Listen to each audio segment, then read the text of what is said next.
আমরা বেশিরভাগই আল্লাহ রাব্বুল ইজ্জাতের দাওয়া রুজি খাচ্ছি, কিন্তু মহান আল্লাহকে ভুলে গিয়ে তার আদেশের দিকে আমরা আমল না করে আমরা দুনিয়াদারি নিয়ে ব্যস্ত। দেখতেই পাচ্ছেন যে আজকে জালসার আয়োজন, হাদিস ও কোরআনের বাণী হবে, সন্ধ্যা থেকে নিয়ে রাস্তায় অনেক ভিড়, খুব মেলা এদিক ওদিক হলো।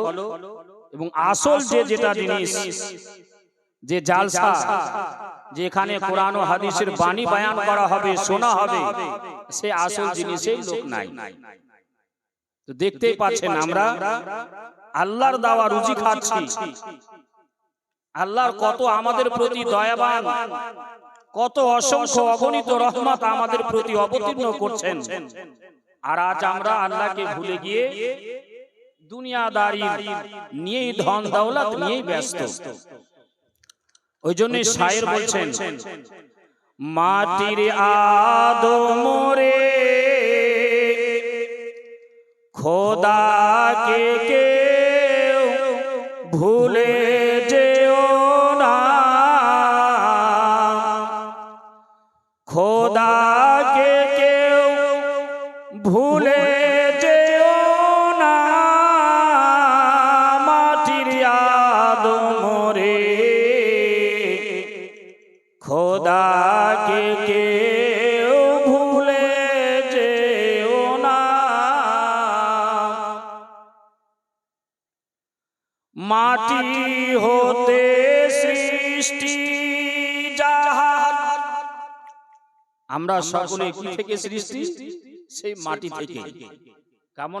কেননা আমাদের আদি পিতা হযরতে আদম আলাইহিস সালামকে মহান রব্বুল আলামিন সে মাটি থেকে সৃষ্টি করেছেন। আর আমরা একে অপরের পৃষ্ঠ থেকে মহান রব্বুল আলামিন আমাদেরকে দুনিয়াতে পাঠাচ্ছেন। তো প্রথমে যে ইনসান মানুষ, সেটা কিসের তৈরি? মাটিরই তৈরি। আবার আমাদের মধ্যে আমাদেরকে আবার কোথায় যেতে হবে? এই মাটির মধ্যেই যেতে হবে। আবার মাটি আমাদেরকে এমন ভাবে খাবে যে হাড় মাংস সব আবার বিলীন হয়ে যাবে, শেষ হয়ে যাবে। তবু আমাদের মধ্যে অহংকার আর গর্ব, তাকাব্বুর, এই আমাদের শেষ যে আমরা এখন আছি, আবার দুনিয়া থেকে বিদায় নিব, যে মতো ছিলাম না, আবার আমাদের হাড় মাংস সব খেয়ে যাবে, আবার মহান আল্লাহ দ্বিতীয়বার উঠাবেন। কিন্তু আমরা অহংকার, গর্ব, তাকাব্বুর করে দুনিয়ার বুকে চলছি। ওই জন্য শায়ের বলছেন, মাটি হতে সৃষ্টি জাহান, এতই কেন তার অহংকার, মাটি হতে সৃষ্টি জাহান, এতই কেন তার অহংকার, অবশেষে যেতে হবে মাটির বিছানায়, মাটির আদম রে খোদাকে কেউ ভুলে যেও না, খোদাকে কেউ ভুলে যেও না, মাটির আদম রে খোদাকে কেউ ভুলে যেও না। আল্লাহুম্মা সাল্লি আলা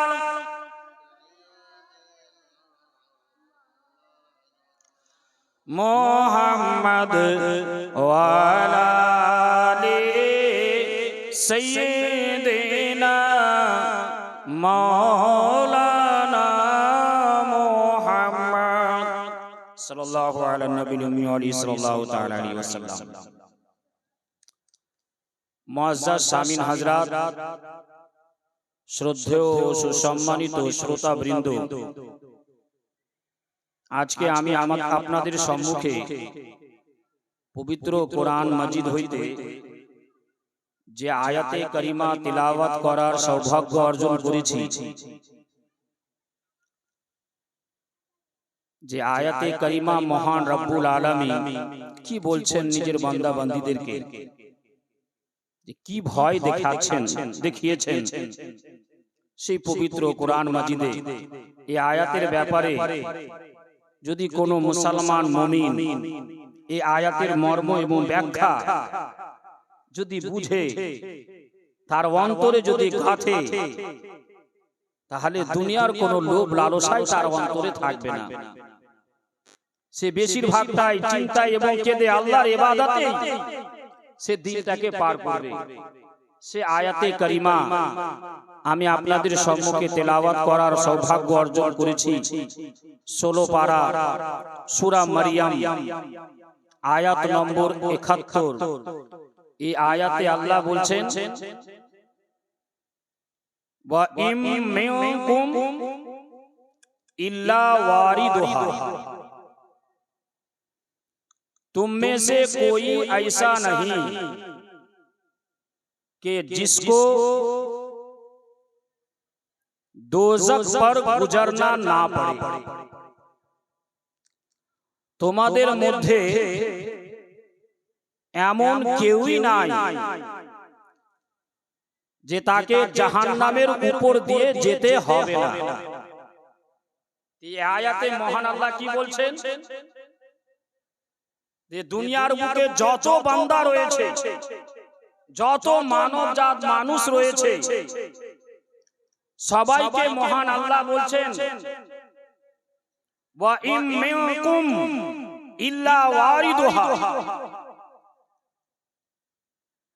তোমাদের মধ্যে এমন কোন ব্যক্তি নাই যে জাহান্নামের উপর দিয়ে তাকে যেতে হবে না। অর্থাৎ জাহান্নামের উপর দিয়ে একদিন তোমাদের সকলকে অতিক্রম করতে হবে।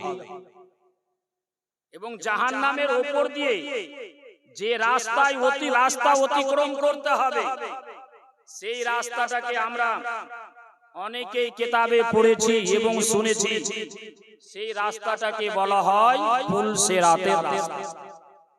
এই আয়াত থেকে প্রমাণ যে সেই পুলসিরাতের রাস্তা, সেই রাস্তার উপরে সকলকে একদিন পার হতে হবে। তো সেই রাস্তাটা আছে কোথায়? সেই রাস্তাটা আছে জাহান্নামের উপরে, দোজখের উপরে। নিচে জাহান্নামের আগুন, দোজখের আগুন এমন ভয়ঙ্কর ভাবে দাও দাও করে জ্বলছে, আর তার উপর দিয়ে সকলকেই পার হতে হবে। এমন কঠিন রাস্তা, এবং সেখানে কোনো লাইটেরও ব্যবস্থা হবে না, অন্ধকার থাকবে, ঘোর অন্ধকার। সেই রাস্তার ব্যাপারে দয়ার নবী সাল্লাল্লাহু তাআলা আলাইহি ওয়াসাল্লাম বলেছেন, वो रास्ता बाल से भी ज्यादा बारीक होगा और तलवार से भी ज्यादा तेज होगा और वहां घोर अंधेरी होगी। यानी অন্ধকার। এখন রাতে যদি ঘোর অন্ধকার থাকে, তাহলে সেই পথটা চলা সম্ভব না অসম্ভব? বলুন তো। হ্যাঁ না বলবেন একটু, তাহলে বলতে একটু ভালো লাগে। যদি ঘোর অন্ধকার থাকে, এই দুনিয়াতে রাস্তা চলা যাবে না? তার জন্য টর্চের লাইটের দরকার পড়বে, লাইটের অবশ্যই দরকার পড়বে, না হলে আপনি কোথায় আছাড় খেয়ে পড়ে যাবেন। কিন্তু সেই পুলসিরাতের রাস্তা এমনই রাস্তা, সেখানে ঘোর অন্ধকার থাকবে, আর তলোয়ারের চাইতেও ধারালো এবং চুলের চাইতেও সরু। তাহলে কিভাবে সে রাস্তায় পার হওয়া যাবে? কত কঠিন বলুন তো। ওই জন্যই আলা হযরত আজিমুল বরকত মুজাদ্দিদ মিল্লাত আলাইহি রাহমা ওয়া রিদওয়ান এই দুয়ার মাধ্যমে মহান রব্বুল আলামিনের দরবারে ফরিয়াদ করছেন, ইয়া ইলাহি জব চলু তারিক রাহে পুলসিরাত, ইয়া মাওলা যখন সেই পুলসিরাতের রাস্তা সেখানে ঘোর অন্ধকার হবে, সেই রাস্তা যখন আমাকে অতিক্রম করতে হবে, তাহলে কিভাবে অতিক্রম করব? কঠিন ভয়ঙ্কর রাস্তা, সেই কঠিন রাস্তা আলা হযরত আল্লাহর দরবারে দোয়া করে ফরিয়াদ করছেন, ইয়া ইলাহি জব চলু তারিক রাহে পুলসিরাত आफताबे हाशमी नूरुल हुदा का साथ हो, कहिए या আল্লাহ রাব্বে করিম। সেই রাস্তা যখন অতিক্রম করব, সেই রাস্তা চলা খুব কঠিন, সেই রাস্তা অতি সহজেই পার হওয়া যাবে না। আফতাবে হাশমি নূরুল হুদা কা সাথ হো, অর্থাৎ হুজুর সাল্লাল্লাহু তাআলা আলাইহি ওয়াসাল্লাম যদি আমাদের সঙ্গে থাকে, তাহলে সেই অন্ধকারটাও কি হয়ে যাবে, আলোকিত হয়ে যাবে, আর আমাদের রাস্তাটা চলা সহজ হয়ে যাবে। বলুন সুবহানাল্লাহ। তাহলে সেই এই আয়াতে মুবারাকা যখন অবতীর্ণ হলো, এর শানে নজুল অবতীর্ণ যখন হলো, কত ভয়ঙ্কর এই আয়াতে কারিমা, যে জাহান্নামের উপর দিয়ে এই পুল সিরাতের রাস্তা, এই রাস্তা সকলকে অতিক্রম করতে হবে। এই আয়াতে কারিমা যখন দয়ার নবী সাল্লাল্লাহু তাআলা আলাইহি ওয়াসাল্লাম তাজদারে মক্কি মাদানী নবী দো জাহান কোন মক্কা সাল্লাল্লাহু তাআলা আলাইহি ওয়াসাল্লামের উপর যখন অবতীর্ণ হলো, দয়ার নবী সাল্লাল্লাহু তাআলা আলাইহি ওয়াসাল্লাম অঝোর নয়নে কাঁদতে লাগলেন। কার জন্য? আমাদের জন্য, নিজের উম্মতের জন্য। আজকে আমাদের নবী তাজদারে মক্কি মাদানী কত কেঁদেছেন, কাদার সীমা নাই। কাদের জন্য? সব সময় উম্মতের জন্য। নবী যখন দুনিয়ায় আসেন, তখনও সাজদায় পড়ে গিয়ে নিজের উম্মতের জন্য মহান রব্বুল আলামিনের দরবারে ফরিয়াদ করছেন, ইয়া রাব্বি হাবলি উম্মতি, ইয়া রাব্বি হাবলি। এই দোয়া, এই কথা, এই বাক্য দয়ার নবী সাল্লাল্লাহু তাআলা আলাইহি ওয়াসাল্লামের জবানে আকদাস মুবারাকে বেশিরভাগই থাকতো। তো দয়ার নবী সাল্লাল্লাহু তাআলা আলাইহি ওয়াসাল্লাম আমাদের জন্য কত কেঁদেছেন।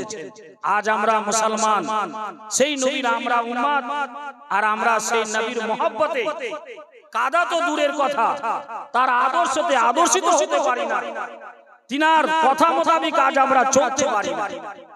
তো চিন্তা করেছেন বেরাদার, দয়ার নবী সাল্লাল্লাহু তাআলা আলাইহি ওয়াসাল্লাম এই আয়াত অবতীর্ণ হওয়ার পরে অঝোর নয়নে কাঁদছেন যে আমার পাপী তাপী গুনাহগার উম্মত হবে, সেই পুল সিরাতের রাস্তা চলা খুব কঠিন হবে, ঘোর অন্ধকার হবে, আমার উম্মত সেই রাস্তায় কিভাবে পার করবে, এই চিন্তায় দয়ার নবী সাল্লাল্লাহু তাআলা আলাইহি ওয়াসাল্লাম কাঁদছেন। অঝোর নয়নে ঝরঝর করে দুই চক্ষু মোবারক দিয়ে জল পড়ছেন। দয়ার নবী সাল্লাল্লাহু তাআলা আলাইহি ওয়াসাল্লাম এই চিন্তায় চিন্তিত হয়ে তাজদারে মক্কি মাদানী নবী আমার কোথায় চলে গেলেন? মদিনার কিছু দূরে একটা পাহাড় রয়েছে, যে পাহাড়টাকে বলা হয় জাবালে তালা। তালা নামক এক পাহাড় রয়েছে, সেই পাহাড়ের মধ্যে এক গুহা রয়েছে। সেই গুহায় নির্বিজনে দয়ার নবী নিজের উম্মতের জন্য, নিজের পাপী তাপী উম্মতের জন্য, গুনাহগারের জন্য, আমাদের জন্য সেই জাবালে তালা নামক সেই পাহাড়ের গুহায় গিয়ে সাজদায় পড়ে দয়ার নবী মহান রব্বুল আলামিনের দরবারে কাঁদছেন আর ফরিয়াদ করছেন, ইয়া আল্লাহ, ইয়া রাব্বি হাবলি উম্মতি, ইয়া উম্মতি উম্মতি বলে আমার নবী কি করছেন? সেই তালা নামক পাহাড়ের এক গার গুহার মধ্যে অঝোর নয়নে সাজদায় পড়ে গিয়ে কান্না করছেন। একদিন পার হয়ে গেল, যেমন সাহাবায়ে কেরাম দয়ার নবী সাল্লাল্লাহু তাআলা আলাইহি ওয়াসাল্লামকে দেখতে পায়নি, তারা চিন্তায় পড়ে গেলেন যে আমার নবী গেল কোথায়, কোথায় গিয়েছেন আবার নবী। সাহাবারা এত নবীকে ভালোবাসতেন যে একবার সব সময় বেশিরভাগই দয়ার নবী সাল্লাল্লাহু তাআলা আলাইহি ওয়াসাল্লামের নিকটেই বসে থাকতেন। তো সাহাবায়ে কেরামের কাছ থেকে দয়ার নবী গায়েব একদিন যেমন পার হয়েছে, সেই মদিনা শহরে কোহরাম মেচে গেল। মদিনা শহর যেন ঘোর অন্ধকার হয়ে গেল। সাহাবায়ে কেরামদের মুখে কান্নার রব, আবার সবার চোখে সাহাবায়ে কেরামদের চোখ দিয়ে ঝরঝর করে জল পড়ছে। কোথায় আমার নবী, কোথায় গেলেন? সব মক্কায় মদিনায় সাহাবায়ে কেরাম দয়ার নবী সাল্লাল্লাহু তাআলা আলাইহি ওয়াসাল্লামকে খোঁজাখুঁজি করতে লাগলেন, কোথায় গেলেন আমার নবী। বিরাদারে মিল্লাত ইসলামিয়া, রাবি বর্ণনা করছেন যে সাহাবায়ে কেরাম এমন হলেন যেন দিওয়ানার ন্যায়, পাগলের ন্যায় নবীর সন্ধানে তারা ঘোরাঘুরি করছে, কিন্তু নবীর সন্ধান সহজে তারা পাচ্ছে। বর্ণনাকারী বর্ণনা করছেন হযরতে আবু হুরায়রা রাদিয়াল্লাহু তাআলা আনহু যে নবীকে দেখে এক মিনিটও থাকতে পারতেন না, কাজ করার পরে নিজের কাজকর্ম সেরে দয়ার নবী সাল্লাল্লাহু তাআলা আলাইহি ওয়াসাল্লামের কাছে বসে থাকতেন। আজকে একদিন পার হয়ে গেল, 2 দিন পার হয়ে গেল, 3 দিন পার হয়ে যাচ্ছে, কিন্তু নবী আমার গেছেন কোথায়? আবু হুরায়রা রাদিয়াল্লাহু তাআলা আনহু পাগলের ন্যায়, দিওয়ানার ন্যায়, মস্তানার ন্যায় তিনি ছুটে বেড়াচ্ছেন যে কোথায় গিয়েছেন আমার নবী। হযরতে আবু হুরায়রা রাদিয়াল্লাহু তাআলা আনহু চলতে চলতে জঙ্গলের দিকে, সেই খেজুরের বাগানের জঙ্গলের দিকে যাচ্ছেন। রাস্তায় একজন ব্যক্তির সঙ্গে তিনার দেখা হলো। হযরতে আবু হুরায়রা 2 নয়ন দিয়ে ঝরঝর করে জল পড়ছে, সেই কান্নার রব দিয়ে সেই ব্যক্তিকে জিজ্ঞাসা করছেন, আচ্ছা বলো তো, তুমি আমার নবীকে দেখেছো? এই পথ দিয়ে কি আমার নবী গিয়েছেন? তুমি কি দেখেছো? সেই ব্যক্তি বলছে, আমি তো দেখিনি, তো প্রায় 2 দিন হয়ে গেল। আমি দেখেছিলাম যে উনি এই রাস্তায় দিয়ে কিছু দূর গিয়েছেন, এই রাস্তায় দিয়ে আমি যেতে দেখেছি। মুআজ্জাজ সামিন আকরাম, এই কথা শোনার পরে হযরতে আবু হুরায়রা রাদিয়াল্লাহু তাআলা আনহু সেই রাস্তায় আরো ছুটে দৌড়ে যেতে লাগলেন। যেতে যেতে যখন কিছু দূর আরো পৌঁছেছেন, সেখানে একজন রাখালের সঙ্গে দেখা, চারওয়াহার সঙ্গে দেখা। সেই রাখালকে হযরতে আবু হুরায়রা রাদিয়াল্লাহু তাআলা আনহু জিজ্ঞাসা করছেন, ও রাখাল ভাই, বলো তো তুমি কি আমার নবীকে দেখেছো? আমরা প্রায় 2 দিন 3 দিন হয়ে যাচ্ছে, আমরা আজকে নবীকে দেখতে পাইনি। আজকে মদিনায় আমাদের সাথীদের মধ্যে অনেকেই খাবার পান করা সব ছেড়ে দিয়েছে, কান্নার রব নদীতে মদিনায় ভেসে উঠেছে, সবারই চোখ দিয়ে ঝরঝর করে জল পড়ছে নবীকে না দেখতে পেয়ে। এই ভাই, রাখাল ভাই, তুমি বলো তো আমার নবী কোথায় গিয়েছেন? তুমি কি দেখেছো? সে রাখাল বলছে, আমি তো দেখি নাই, কিন্তু একটা ভয়ঙ্কর রব আমি শুনতে পেয়েছি। ওই যে সামনে কিছু দূরে এক পাহাড় দেখতে পাচ্ছেন, ওই যে তালা পাহাড়, সেই তালা পাহাড়ে এক গার রয়েছে, এক গুহা রয়েছে। সেই পাহাড়ের নিকট যে গার রয়েছে, সেই গার থেকে অতি কান্নার রব আসছে, আর শব্দ আসছে, ইয়া উম্মতি ইয়া উম্মতি, ইয়া রাব্বি হাবলি উম্মতি উম্মতি। এই শব্দ আমি শুনতে পেয়েছি, আর কান্নার রব যেন কেঁদে কেঁদে কে যেন বলছেন। মুআজ্জাজ সামিন হযরত, আমার নবী সাজদায় পড়ে গিয়ে 1 দিন নয়, 2 দিন নয়, আমাদের জন্য সেই গুহার মধ্যে সাজদায় পড়ে গিয়ে 3 দিন যাবত কাটছেন আমার নবী। আজ আমরা নবীর দিওয়ানা, মুখে শুধু বলছি নবীর দিওয়ানা, আর কাজে কিছুই না। মুআজ্জাজ সামিন হযরত সেই রাখাল বলছেন যে আমি তো এই আওয়াজ শুনতে পেয়েছি যে সেখানে আছে, হয়তো সেখানেই দয়ার নবী হবে, আপনি গিয়ে দেখুন। কিন্তু ভাই, আর একখানা খবর। বুঝি কি খবর বলো ভাই? আমার যে ছাগল রয়েছে, মেষ রয়েছে, সেই 3 দিন সেই কান্নার রব শুনে আমার ছাগলগুলো, মেষগুলো সে খাবার দাবার সব ছেড়ে দিয়েছে, পান করা সব ছেড়ে দিয়েছে।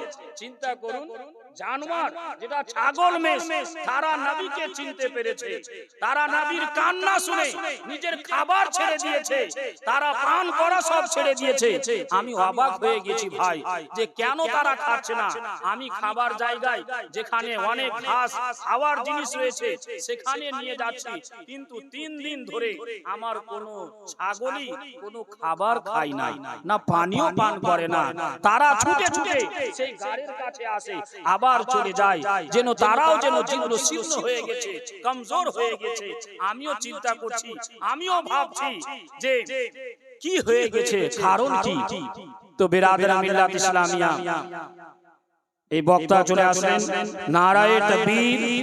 হুরায়রা রাদিয়াল্লাহু তাআলা আনহু যেমনই খবর পেলেন যে এই তালা পাহাড়ের গাড়ের মধ্যে আমার নবী হয়তো কাটছেন, হযরতে আবু হুরায়রা তাড়াতাড়ি ছুটে গিয়ে সেই পাহাড়ের নিকটে পৌঁছলেন।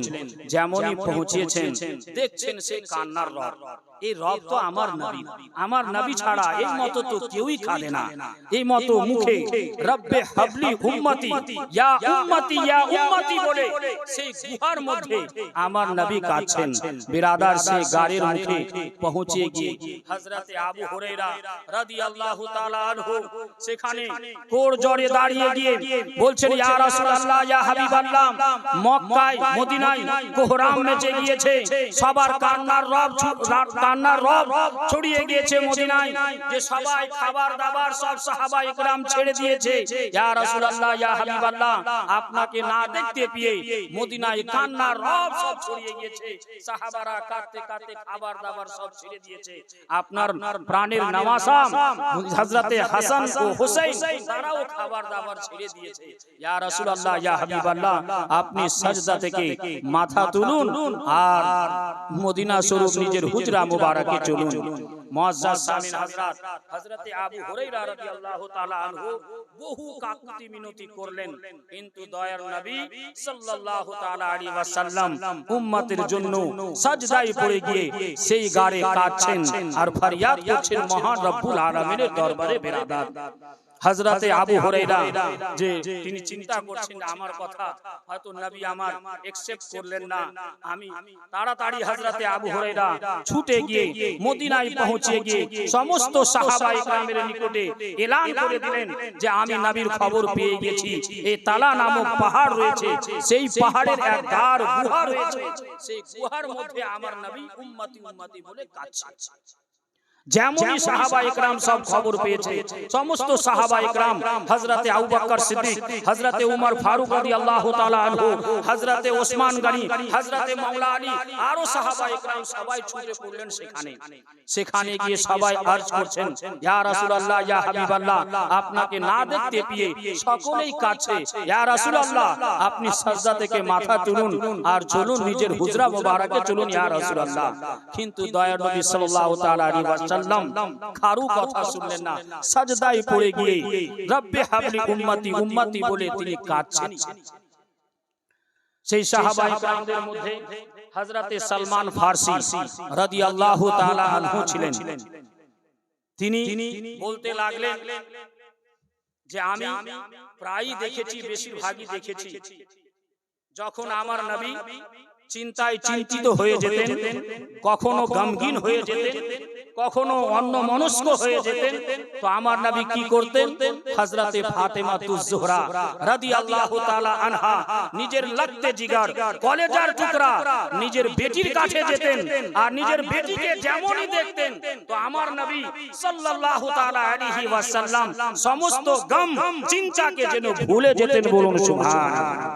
কেমন আমার নবী হযরতে ফাতেমাকে মহব্বত ভালোবাসা করতেন নিজের বেটিকে। তো হযরতে সালমান ফারসি রাদিয়াল্লাহু তাআলা আনহা কি পরামর্শ দিচ্ছেন যে আমার নবী যতই আমরা ভুলি না কেন, যতক্ষণ পর্যন্ত মনে হয় ফাতেমাতুজ জোহরা রাদিয়াল্লাহু তাআলা আনহা এখানে না আসবে, ততক্ষণ পর্যন্ত আমার নবী সাজদা থেকে মাথা তুলবেন। এর পরামর্শ হযরতে সালমান ফারসি রাদিয়াল্লাহু তাআলা আনহার পরামর্শ সকলে রাজি হয়ে গেলেন। হযরতে ফাতেমাতুজ জোহরা রাদিয়াল্লাহু তাআলা আনহার নিকটে গেলেন। উনিও তো 3 দিন থেকে নবীকে না দেখতে পেয়ে, নিজের আব্বা জানকে না দেখতে পেয়ে উনিও খাবার দাবার সব ছেড়ে দিয়েছেন বিরাদার। এবার হযরতে ফাতেমাতুজ জোহরা রাদিয়াল্লাহু তাআলা আনহাকে সেই সাহাবা ইকরাম বলতে লাগলেন, এই নবীর কলেজার টুকরা, আপনি আমাদের সঙ্গে চলুন, আপনি চলুন, আপনি গিয়ে বলুন, আপনি যদি না গিয়ে বলেন তাহলে আমার নবী সাজদা থেকে মাথা সেখান থেকে তুলবে না। এই সাহাবা ইকরামদের কথা শুনে হযরতে ফাতেমাতুজ জোহরা রাদিয়াল্লাহু তাআলা আনহা নিজের কলেজার টুকরা হযরতে হাসান এবং হযরতে হুসাইনকে সঙ্গে নিয়ে সেই তালা নামক পাহাড়ে পৌঁছলেন। তালা নামক পাহাড়ের সেই গুহার নিকটে পৌঁছেছেন। দেখছেন দয়া নবী সাল্লাল্লাহু তাআলা আলাইহি ওয়াসাল্লাম উম্মতের জন্য সাজদায় পড়ে গিয়ে ইয়া উম্মতি উম্মতি বলে কাঁদছেন। হযরতে ফাতেমা তুজ-জোহরা রাদিয়াল্লাহু তাআলা আনহা কেঁদে কেঁদে বলছেন, আব্বা জান, ইয়া রাসূলুল্লাহ, ইয়া হাবিবাল্লাহ, আপনি নিজের নামাসাকে, নিজের নাতিকে কত ভালোবাসতেন। হাসান এবং হোসেনকে না দেখে আপনি থাকতে পারতেন না। ইয়া রাসূলুল্লাহ, ইয়া হাবিবাল্লাহ, ইয়া আব্বা জান, আপনি কি করে হাসান এবং হোসেনকে না দেখে এই গুহার মধ্যে 3 দিন যাবত আপনি আছেন? আপনি জানেন যে আপনাকেও না দেখতে পেয়ে আপনার নামাসা, কলেজার টুকরা, নুনে নাজাত, ইমামে হাসান ও হোসেন খাবার দাবার সব কিছুই ছেড়ে দিয়েছে, আর আপনার জন্যই কাঁদছেন যে আমার নানা উনি গেলেন কোথায়, গেলেন কোথায়। ইমাম হাসান ও হোসেন কাঁদছেন। ইয়া রাসূলুল্লাহ, ইয়া হাবিবাল্লাহ, আপনি কি করে নিজের এত ভালোবাসা নামাসাকে ছেড়ে দিয়ে 3 দিন যাবত, 3 দিন পার হয়ে যাচ্ছে, আপনি এই গুহার মধ্যেই সাজদায় পড়ে কাঁদছেন, আপনার নামাসা তো খাবার দাবার সব ছেড়ে দিয়েছে। ইয়া রাসূলুল্লাহ, ইয়া হাবিবাল্লাহ, আপনি সাজদা থেকে মাথা তুলুন আর চলুন, নিজের নামাসাকে একটু শান্ত দিন, তাদের মুখে খাবার দিন।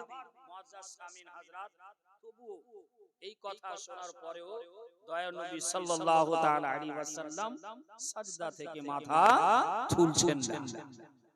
তুলছেন না। হযরতে ফাতেমা তুজ-জোহরা রাদিয়াল্লাহু তাআলা আনহার কান্না আর থামে না, আরো কান্না বেড়ে গেল। হযরতে ফাতেমা তুজ-জোহরা রাদিয়াল্লাহু তাআলা আনহা তিনি চিন্তায় পড়ে গেলেন, কিভাবে আমার নবী উঠবেন, মাথা সাজদা থেকে মাথা তুলবেন, কি করব আমি? মুআজ্জাজ সামিন হযরত অবশেষে হযরতে ফাতেমা তুজ-জোহরা রাদিয়াল্লাহু তাআলা আনহা বলছেন, ইয়া রাসূলুল্লাহ, ইয়া হাবিবাল্লাহ, এই মিনতি আপনার দরবারে আমি লাস্ট মিনতি করছি। ইয়া রাসূলুল্লাহ, ইয়া হাবিবাল্লাহ, এবারও যদি আপনি সাজদা থেকে মাথা না তুলেন, তাহলে আপনার বেটি কলেজার টুকরা জিনাকে আপনি না দেখে, দিনে একবার দুবার না দেখে আপনি থাকতে পারেন না।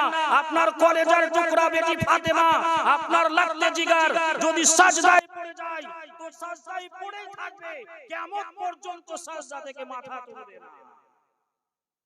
ইয়া রাসূলুল্লাহ, আমি যদি সাজদায় পড়ে যাই, তো আপনার বেটি ফাতেমা কিয়ামত পর্যন্ত সাজদায় পড়ে থাকবে, আমি মাথা তুলব না। ইয়া রাসূলুল্লাহ, আপনি মাথা তুলুন। এই জিদ যেমনই হযরতে ফাতেমা তুজ-জোহরা রাদিয়াল্লাহু তাআলা আনহা বললেন, হযরতে ফাতেমা তুজ-জোহরা রাদিয়াল্লাহু তাআলা আনহার এই কথাই শুনে দয়ার নবী সাল্লাল্লাহু তাআলা আলাইহি ওয়াসাল্লাম সাজদা থেকে মাথা তুললেন। মাথা তুলে বলছেন, বেটি ফাতেমা, আমার কলেজার টুকরা বেটি ফাতেমা,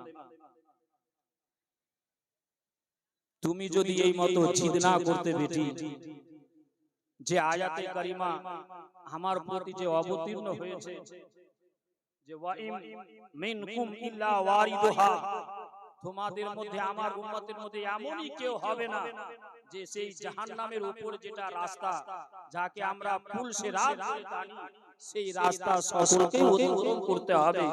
তার চিন্তায়, তার কারণে, কারণ আমার গুনাহগার পাপী তাপী উম্মত সেখানে কিভাবে পার হবে, তার জন্য আমি কাঁদতেছিলাম। এই বেটি ফাতেমা, তুমি যদি এই মতো জিদ না করতে, তাহলে মহান রব্বুল আলামিন যতক্ষণ পর্যন্ত আমার সমস্ত উম্মত কে পার করার জন্য ওয়াদা না করে নিতেন, ততক্ষণ পর্যন্ত আমি সাজদায় থাকতাম, সাজদা থেকে মাথা তুলতাম না। বেটি, তুমি জিদ করে নিলে, এটা আল্লাহরই কুদরত, আল্লাহরই হিকমত, মহান আল্লাহরই একটা অসীম হিকমত। তার জন্য তুমি জিদ করলে আমি সাজদা থেকে মাথা। এবার চিন্তা করুন, সেই নবী যার জন্য সমগ্র জগৎ সৃষ্টি, যার জন্য আজকে আমরা দুনিয়া দেখতে পেয়েছি, আমরা দুনিয়াকে পেয়ে সেই নবীকে ভুলে গিয়ে আমরা দুনিয়া নিয়েই বেশি ব্যস্ত। সেই নবীর মহব্বত আমাদের দয়ার নবী সাল্লাল্লাহু তাআলা আলাইহি ওয়াসাল্লাম। তো এবার বলুন, সেই নবীর ভালোবাসা সবকিছু চাইতে বেশি হওয়া দরকার আছে কি নাই? সমস্ত কিছু চাইতে বেশি হওয়া সেই নবীর ভালোবাসা দরকার। কারণ এটাই হচ্ছে আসল ঈমান। সব সময় আমাদের জন্য, নিজের উম্মতের জন্য কত কেঁদেছেন, দোয়া করেছেন নবী, কত নিজের উম্মতকে ভালোবাসতেন। আজ আমরা সেই নবীকে ভালো বাসতে সেই মতো পারছি না। বিরাদার, সমস্ত মাল দৌলত ধন সম্পদ চাইতে যতক্ষণ পর্যন্ত নবীর মহব্বত ভালোবাসা বেশি না হবে ততক্ষণ পর্যন্ত কেউ কামিল মুমিন হতে পারবে না কোনো মতে। হযরতে উমর ফারুক রাদিয়াল্লাহু তাআলা আনহু দয়ার নবী সাল্লাল্লাহু তাআলা আলাইহি ওয়াসাল্লামের দরবারে এসে বলছেন, ইয়া রাসূলুল্লাহ, ইয়া হাবিবাল্লাহ, আমি আপনাকে অত্যন্ত ভালোবাসি, আমি আপনাকে অত্যন্ত ভালোবাসি। দয়ার নবী সাল্লাল্লাহু তাআলা আলাইহি ওয়াসাল্লাম বলছেন, এই উমর, অত্যন্ত ভালোবাসো, কত ভালোবাসো?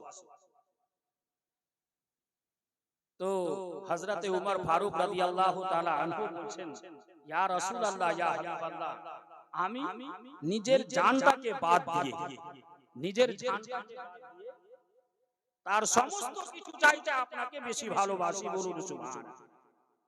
নিজের জান বাদে বাকি সমস্ত কিছুর চাইতে ইয়া রাসূলুল্লাহ, ইয়া হাবিবাল্লাহ, আপনাকে আমি বেশি ভালোবাসি।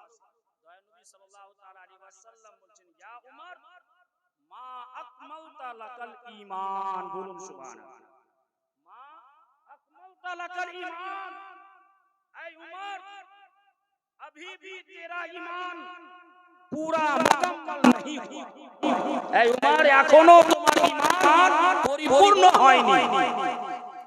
যেমনই দয়ার নবী সাল্লাল্লাহু তাআলা আলাইহি ওয়াসাল্লামকে এবার উমর বলছেন, কে? হযরতে উমর ফারুক রাদিয়াল্লাহু তাআলা বলছেন, ইয়া রাসূলুল্লাহ, ইয়া হাবিবাল্লাহ, সমস্ত মাল ধন দৌলত আল औलाद তো দূরের কথা, ইয়া রাসূলুল্লাহ, ইয়া হাবিবাল্লাহ, मैं अपनी जान से भी ज्यादा आपसे प्यार रखता हूं।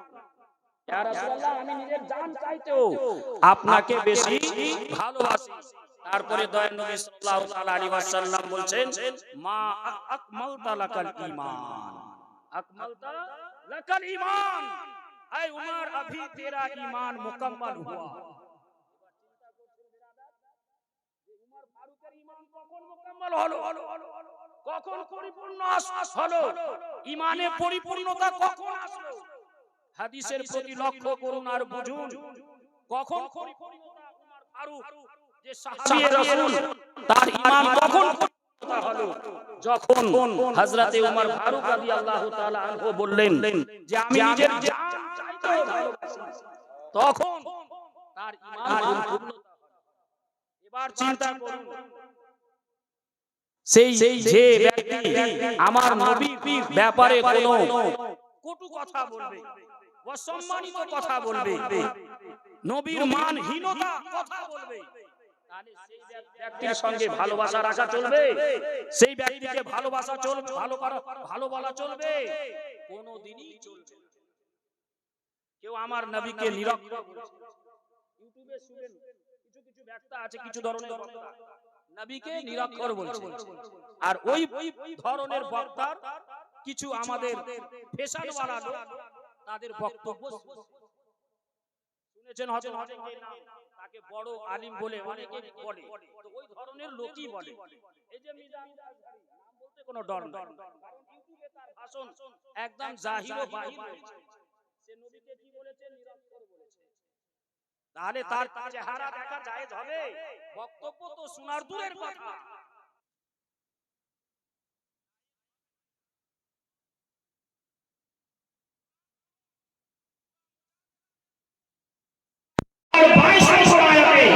মহান রব্বুল আলামিন বলছেন, লা তাজিদু কওমান ইউমিনুনা বিল্লাহি ইউওয়াদুনা মান হাদাল্লাহ ওয়া রাসূলুহু। সে কখনো মুমিন হতে পারে না। কে বলছেন? মহান আল্লাহ।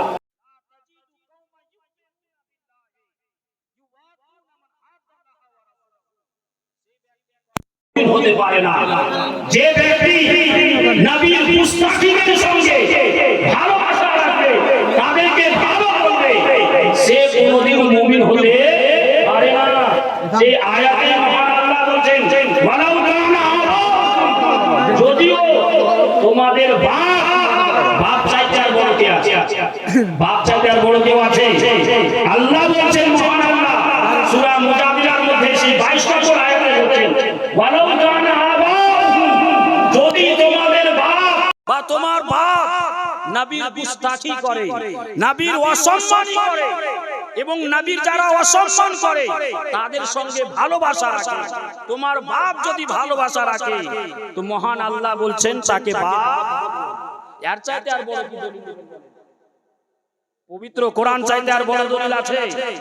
বাপ যদি নবীর গুস্তাখ করে মহান আল্লাহ বলছেন তাকে বাপ বলিও না বলতে। এটা আমি নিষেধ করছি না, আমি আল্লাহর বাণী আপনাদেরকে শোনাচ্ছি। যদি পড়তে জানো, এখন ইংরেজি ট্রান্সলেশন হয়ে গেছে কোরআন মাজিদের, বাংলা ট্রান্সলেশন হয়ে গেছে, হিন্দি ট্রান্সলেশন হয়ে গেছে, যে ভাষায় বহু ভাষাতে ট্রান্সলেশন হয়ে গেছে। আপনাকে রেফারেন্স দিচ্ছি, দলিল দিচ্ছি, প্রমাণ দিচ্ছি। আপনি বের করুন পবিত্র কোরআন সূরা মুজাদিলা আর বের করুন 22 নম্বর আয়াত, আপনি পেয়ে যাবেন। এই আয়াতের অবতীর্ণ দু চারটি কথা বলে আমার বক্তব্য। এটা আয়াত কখন অবতীর্ণ হলো শুনুন। মুআজ্জাজ সামির ভাইরা, হযরত উবাইদা বিন জাররাহ, এটা অবতীর্ণর প্রেক্ষাপটটা শুনুন যে কি পরিপ্রেক্ষিতে এই আয়াত অবতীর্ণ হয়েছে। হযরত উবাইদা বিন জাররাহ, উবাইদা ছিলেন এক সাহাবী রাসূল, অত্যন্ত মহব্বত ভালোবাসা, উবাইদার অন্তরে নবীর মহব্বত ভালোবাসা ছিল। তিনি সাহাবী হয়েছিলেন আর তার আব্বা বেদিন ছিল, যার নাম হচ্ছে জাররাহ। নিজের কাজটা সেরে উবাইদা দয়া নবী সাল্লাল্লাহু তাআলা আলাইহি ওয়াসাল্লামে হুজরা মুবারাকে বসতেন, হাদিস ও কোরআনের বাণী শুনতেন, দ্বীনের কথা শুনতেন। আবার যখন শোনার পরে বাড়ি আসতেন তো তার বাবা, তার জন্মদাতা জাররাহ প্রায়ই তা বলতো, নবীর সম্বন্ধে খারাপ খারাপ কথাগুলো বলতো, নবীকে খারাপ বলতো। সে উবাইদা বারবার নিষেধ করেছে যে তার মতো দুনিয়াতে কেউ আসেনি আর তিনার মতো দুনিয়াতে কেউ হবেও না। আমি যিনাকে অন্তর থেকে ভালোবাসি, এই আমার আব্বা, এই আমার জন্মদাতা, আমি না তাকে, আমি তিনাকে নিজের জীবন চাইতেও ভালোবাসি। আপনি কি জন্য তিনাকে বুড়া ভালো বলছেন, অকথ্য ভাষা তিনার ব্যাপারে কেন বলছেন? বলেন কারণ কি? আমার বাপ দাদার ধর্মকে বাদ দিয়ে অন্য ধর্ম, কিন্তু তিনাকে আপনি চিনতে পারেন। অনেক দিন উবাইদা নিজের আব্বাকে বুঝায়, জন্মদাতাকে বুঝায়, কিন্তু আবার আসে, আবার সেই মতো কথা, নবীর সম্বন্ধে খারাপ কথা বলে। বিরাদার, সামান্য একটা যদি দুনিয়ার কোনো ভালোবাসা, কারো সঙ্গে যদি কারো ভালোবাসা হয় আর তার ভালোবাসার ব্যাপারে যদি তাকে খারাপ কথা বলা হয়, তাহলে তার মন খুশি হবে না রাগ হবে? বলুন তো, রাগ হবে কিনা? যদি ভালোবাসা তার অন্তরে থাকে, তার ভালোবাসার যদি সে নিন্দা করে, তাকে যদি খারাপ বলে, তাহলে সে লোক তাকে ভালোবাসবে না। তো হযরত আবু উবাইদা কি বলেছিলেন? আমি নিজের জান চাইতেও ভালোবাসি, আর তাকে যদি, তিনাকে যদি গালি দেই তাহলে সহ্য হবে? এই মতো অনেক দিন বুঝানোর পরেও তার জন্মদাতা সেই জাররাহ কিন্তু বুঝ মানল না। একদিন এমন অকথ্য ভাষায় সেই দয়ার নবী সাল্লাল্লাহু তাআলা আলাইহি ওয়াসাল্লামকে সেই জাররাহ এমন অকথ্য ভাষা বলল, তার ছেলের অসহ্য হয়ে গেল, এমন অসহ্য হয়ে গেল, সে নিজেকেও কন্ট্রোলে না রাখতে পেরে তার আব্বা জানের জন্মদাতার মাথাকে দেহ থেকে আলাদা করে দিল। কার মহব্বতে? বলুন কার মহব্বতে? নবীর মহব্বতে, নবীর ভালোবাসা। কি করলো? তার নিজের জন্মদাতা মাথাকে দেহ থেকে আলাদা করে দিল। কিসের জন্য? নবীকে বুরা ভালা বলেছিল। আর আজ আমরা মুসলমান বলছি নবীর উম্মত, আর ওই মিজানুর রহমান যে নবীর গুস্তাখি করে, নবীকে নিরক্ষর বলে, আরো তো বহু খারাপ কথা বলেছে, নবীর সাথে ব্যবহার করেছে।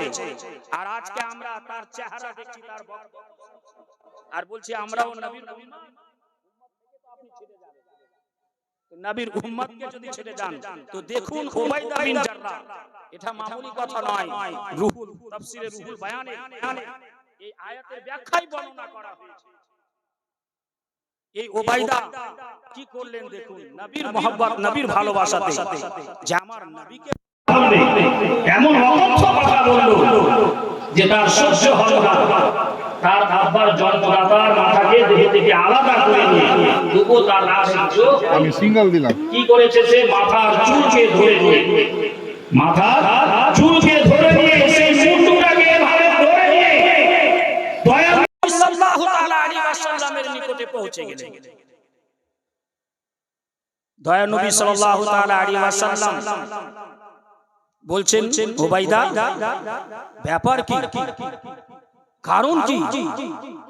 তোমার হাতে এই মুন্ড দেখতে পাচ্ছি, এই মাথাটা কার, এই মুন্ডটা কার, কার মস্তক তুমি এভাবে নিয়ে আসলে, এটা কে? আমার নবী তো জানতেন, আমার নবী জানতেন, সবই জানেন আমার নবী। ওই জন্য পবিত্র কোরআনে মহান আল্লাহ বলছেন, নবীর গুস্তাখ যে ভালো মানুষ হবে, যার নসল ভালো থাকবে, সে কোনোদিন নবীর গুস্তাখ হবে না, কোনো মতে হবে। কারণ মহান আল্লাহ বলছেন, উতুল্লিম বাদা যালিকা জালিম, उतुल्लिम बादा ज़ालिका ज़लीम, जिनकी पैदाइश में गड़बड़ी है वो नबी के गुस्ताख कर जिनकी पैदाइश में गड़बड़ी है, जिसकी नस्ल में गड़बड़ी है, वो नबी का गुस्ताख बन सकता है। अच्छा आदमी कभी नबी का गुस्ताख नहीं बन सकता। এটা মামুলি কথা নয়। জুলফাইসা কে নবী আমার ডাইরেক্ট বলেছিলেন, সে দয়ার নবী সাল্লাল্লাহু তাআলা আলাইহি ওয়াসাল্লামের দরবারে যে অকথ্য ভাষায়, সে বড় মুনাফিক ছিল, অকথ্য ভাষায় অবশেষে সে বলেছিল যে আমার যদি সবটা কথা সেই মুহাম্মদ যদি বলে দিতে পারে তাহলে আমি তিনাকে নবী মেনে নেব। তো যা বলেছিল সবই তার মনের কথা দয়ার নবী সাল্লাল্লাহু আলাইহি ওয়াসাল্লাম বলে দিয়েছিলেন। সেই জুলখয়েসার কথা, মনের কথা দয়ার নবী বলে দিয়েছিলেন।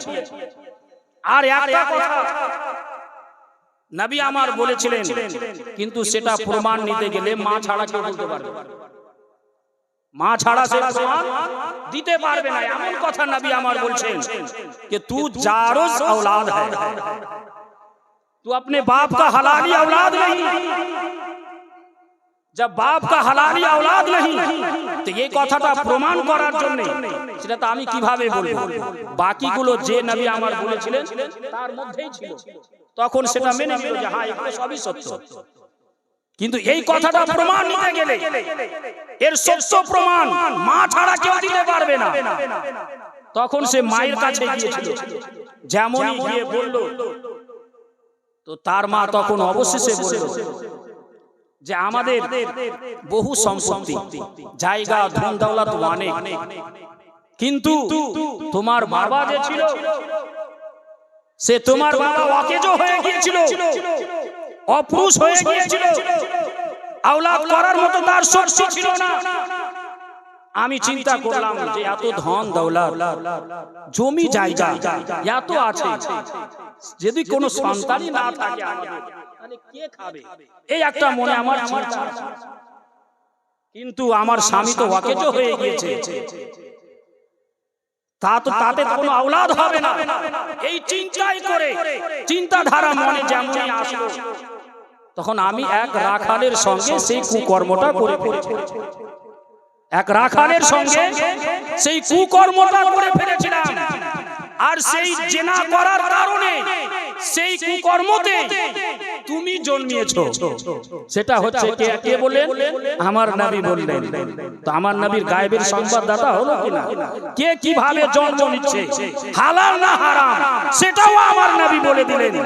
এবার এর চাইতে বড় আর কি দলিল বেরাবে? তো উবাইদা বিন জাররাহ, সেই উবাইদা যেমনই দয়ার নবী সাল্লাল্লাহু তাআলা আলাইহি ওয়াসাল্লামের নিকটে সেই মাথা নিয়ে যেমনই পৌঁছেছে, নবী আমার বলছেন উবাইদা এটা কার মাথা তুমি নিয়ে আসলে? কে এটা? আমার নবী জানতেন, তবুও জিজ্ঞাসা করছেন। তো ওবাইদা বলছেন, ইয়া রাসূলুল্লাহ, ইয়া হাবিবাল্লাহ, এটা আমার জন্মদাতার মাথা, এটা আমার জন্মদাতার মাথা। তাহলে তুমি এই মতো করলে কেন? কারণ কি তোমার? তো হযরতে ওবাইদা বলছেন, ইয়া রাসূলুল্লাহ, আপনাকে আমি অত্যন্ত ভালোবাসি, নিজের জান চাইতেও ভালোবাসি। এ আপনার অত্যন্ত নিন্দা করত, আপনাকে গালি দিত, আপনাকে বুড়া ভালা বলতো। আমি অনেকদিন আমার সেই জন্মদাতাকে বুঝিয়েছি, কিন্তু আমার জন্মদাতা আমার কথা শুনেনি। এই আজকের দিন এমন কথা আপনার ব্যাপারে বললো, আমার অসহ্য হয়ে গেল। ইয়া রাসূলুল্লাহ, ইয়া হাবিবাল্লাহ, আমি সহ্য করতে পারলাম না। তখন তরবারি বের করে নিয়ে তার ধর থেকে আমি মাথাকে আলাদা করে দিলাম। এই হচ্ছে আমার জন্মদাতার মাথা। কারণ আপনার শান আকদার মুবারকে যদি অসম্মান, আমার কথা সহ্য হবে না।